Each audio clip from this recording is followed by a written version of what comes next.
And to help us understand what rising rice prices could mean for farmers, consumers, and the country's food supply, we have with us this morning Rosendo So, Chairman of the Samahang Industriya ng Agrikultura or SINAG. Good morning, Mr. So, and welcome to Morning Matters. Morning, Pauline. Magandang umaga.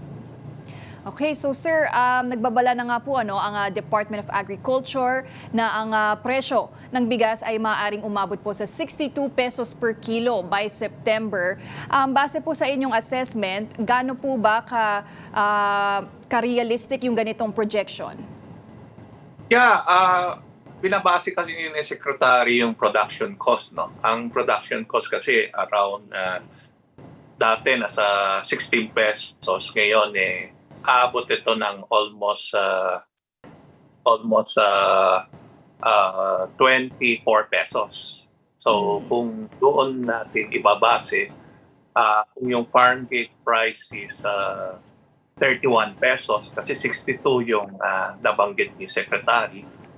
So yung 31 pesos is farm gate price, may kita yung magsasaka ng around 7 pesos per kilo. So ang mangyayari niyan is ang kita lang ng isang magsasaka is around 29,000 per hectare, no, sa 3 and a half months time. Kaya niya doon sa tataas para magtatanim sila. So tataas yung palay ng 31 and yung retail around 62 pesos. Sir, ano po yung nakikita nyong mga driving factors sa likod po nito, no? Apart from yung fertilizer cost, yung mataas na presyo nito, ano pa ba yung maaaring magtulak paakyat dito sa presyo ng bigas? Kasama na rin po ba dyan yung issue sa supply, pati na rin sa mga sa presyo ng crudo? Yeah, yung fuel price, no, yun ang matindi na hamon. Kasi ang presyo dati is nasa 48 to 50 pesos lang ang fuel. Umabot tayo ng almost 100 pesos, no? So, una pa 140. So, with that, talagang double ang presyo ng fuel. So, yung cost ng production na dating sabihin natin mga 25,000 for fuel, umaabot na ng 52,000 ang fuel cost. Fertilizer naman na dating around 20,000, aabot ng mga 40,000 ang cost ng paglagay ng fertilizer. Kaya yung total cost natin na majority, almost 70% nasa fuel and fertilizer.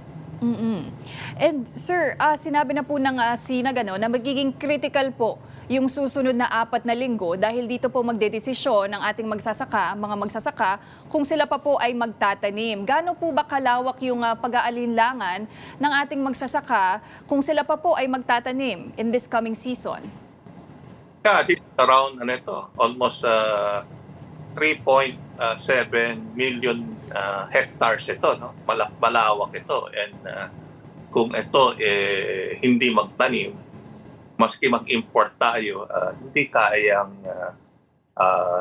supplyan itong stocks na ito. So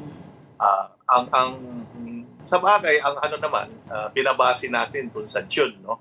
Itong May kasi dati nagtatanim na yung magsasaka kasi yung fuel price nung tumaas, medyo nag-alanganin lahat kasi kung magtanim ka ng May 1 to May 30, ang kailangan mo ng fuel is around 360 liters na fuel. So with that sa 85 pesos, tataas pa yan Sa 85 pesos lang 30,000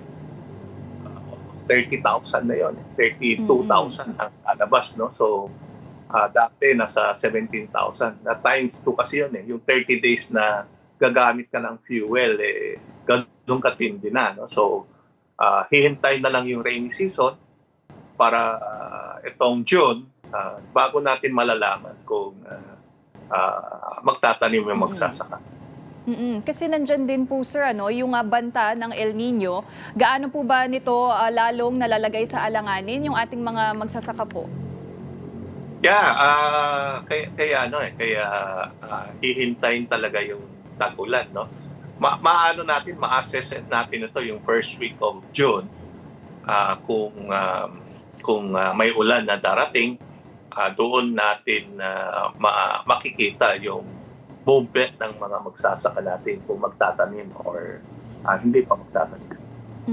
At kung marami po sa ating mga magsasaka, sir, ang hindi po magtanim, ano po ba yung magiging implikasyon niyan sa ating food supply, pati na rin po sa ating food security sa bansa?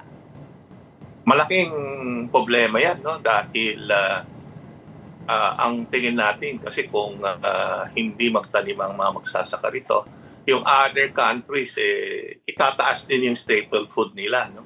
Dahil alam nila na siguradong bibili ang Pilipinas. So hindi natin alam, baka lumampas pa 62 pesos ang presyo ng international price na landed cost dito sa atin. At sa isang Senate hearing po, sir, narinig po natin si Agriculture Secretary Kiko Tiu Laurel na humihingi po sila ng additional na 26 billion pesos para ito sa mga subsidiya, para sa mga fertilizer, para na rin po sa ating mga magsasaka. Pero para sa inyo po, ano po ba yung tulong, magkano po yung tulong na kailangan ng bawat farmer para naman maging viable pa rin po yung pagtatanim para sa kanila? Ang tingin kasi natin ang kailangan sa itong farmers talaga is around 4.2 billion, no. Yung hiningi ni Secretary is half of it, in which yung consideration niya is baka hindi sa rainy season na magtatanim yung mga magsasaka. Kaya yung fertilizer subsidy dapat mga 6,000. Kung sa rainy season tayo magtanim, siguro yung fuel subsidy aabot pa rin ng minimum of 3,500. So kulang pa rin po, sir, itong 26 billion na hinihingi po ng DA. Kung gusto natin ma-achieve yung 21 pesos na farm gate price, no? Dapat yung subsidy aabot ng mga 12,000 per hectare. At sir, isa pa po sa mga naisip na solusyon ng Agriculture Department ay yung blended rice po na tinatawag, or yung paghahalo ng imported at lokal na bigas para mapababa po yung presyo. Ano po ba yung reaksyon ng Sinag dito? Dati nang ginagawa yan, no? Practice na yan eh. So, sa tingin natin, hindi rin solusyon yon dahil dati nang ginagawa yon. Ang nakikita lang natin kasi yung kung hindi nagtanim yung magsasaka rito, sisipa yung international price din. Mas i-blend mo, mataas pa rin yung price. Sinasabi naman po ng DA na panandali ang hakbang lamang po ito para maiwasan nga po yung price spikes.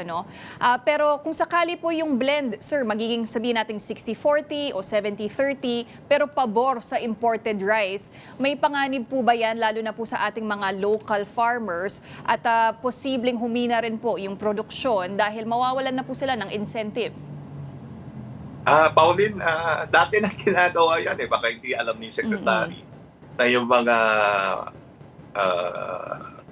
ginagawa ng mga miller din is minimix yung imported tsaka local, no? Kasi yung average price para bumaba yung mas mababa kasi yung import price sa ngayon dahil maliit yung inaangkat natin. Pero kung lumaki yung angkat natin, tataas din yung presyo ng international price. So sir, habang may natitira pa pong window, sabi niyo po magiging critical itong next 4 weeks. Ano pa po ba ang pwedeng gawin ng ating gobyerno para maprotektahan po ang ating food supply, pati na rin po ang ating agriculture sector? Ang tingin natin dapat talaga yung immediate na yung funding mapunta sa ating mga magsasaka para may assurance na magtatanim sila. Yung butcher or IMC card na nahawak ng mga magsasaka, dapat ma-download yung pera, tapos yung yung farmers na lang pupunta sa outlet, makabili ng pataba. Yun ang the best and pinakamabilis na makaprocure yung mga magsasaka doon sa pataba. So yun ang inaano natin. By June dapat naka-prepare na tayo lahat para at least maibigay sa magsasaka na on time. Alright, maraming salamat po for joining us this morning. That was Rosendo So, Chairman of SINAG. Maraming salamat po. Thank you, Pauline.